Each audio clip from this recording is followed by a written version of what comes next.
Hello friends, today I'm making this video to clear some doubts about the Buddhism and want to share what Buddha really taught us. Today we know Buddha teachings as a religion and named it Buddhism. But this name wasn't there before. He never talked about a religion or a Buddhism. He only talked about the human problems and solutions for them. Whole life, he only talked about how we can be really happy and peace. He researched for long and found why we have so much sufferings, problems, pains in our life. What are the causes of this? And how to be free from it, and the techniques or methods to free from. He named it the Four Noble Truths. The first is sufferings, problems, and pains in our life. Second truth is causes and conditions of problems. Third one is the freedom state or the liberation. And fourth one is method, path, or techniques to achieve it. Do you really think these are the religion, culture, or rituals? I don't think so. These are just reality within us. Don't you feel sufferings and pain? Of course, yes. Lots there, right? How it comes? It has its own cause and conditions, same as every other phenomena. Can we be really free from it? Yes, of course, if we use right methods or techniques.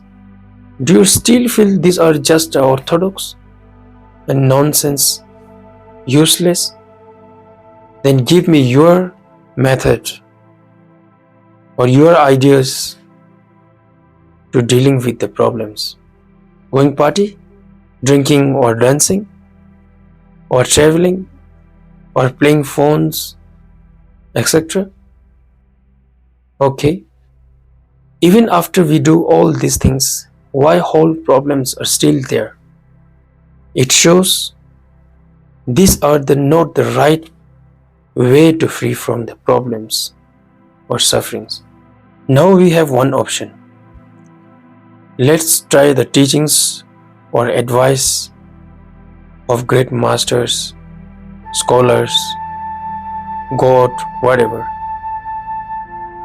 If you find it useful, apply into your life.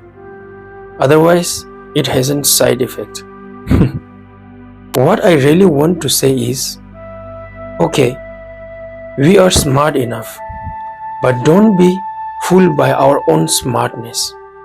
We don't have any other method or techniques or way to free from problems or sufferings. Either we wanna listen great masters or teachers. So isn't it foolishness? Every day we're dealing with the problems, and whole life we have to face it. So either believer or non-believer, we think money or fame, wealth are the only way to free from sufferings. But it's not. If it is, then why rich people are facing sufferings, problems? Why they are not really happy? Okay, we're trying many methods. Sometimes we drink, sometimes we go to Rome, sometimes we sleep or whatever we feel like. Don't you think even after we do all these things, our problems remain same? Nothing is changed. So why shouldn't we try other great masters or scholars' teachings to change our life, to change our mind, to change negativity. I think we should try. Just think seriously that whole life we are after money and fame, and we are working for it.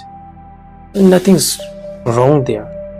But when we achieve or when we reach to a state where we have enough money, enough wealth, cars, bungalow and all, still we feel unsatisfied, unhappy, then now time comes to try other methods, the methods of practice, methods of meditation. Actually, we never gonna understand or accept this, that all the name and fame, wealth are the reasons to sufferings and problems. Okay, we everyone feel and think as money and wealth are the only way, only method that free us from the problems. Okay, of course it helps us, but only money and wealth is not enough to make us really happy and peace. That's why Buddha himself and many other scholars live their all comfortable life. Like Buddha was a prince and about to the great king. He have name, he have fame, he have everything, but he leave all these things and went for a different method to achieve the real happiness and peace in the life. So he found these all the techniques and taught us. Whatever we feel, these are the orthodox, old thinking. Once we should try to read and understand and to know what he really want to say, what he really saying. If you find it is useful, then it's your benefit, right? You don't have to give anything. Nothing is going from you.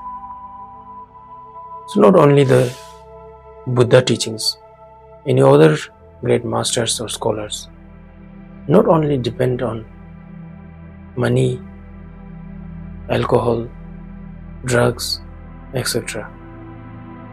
There is lots of other beautiful things in life.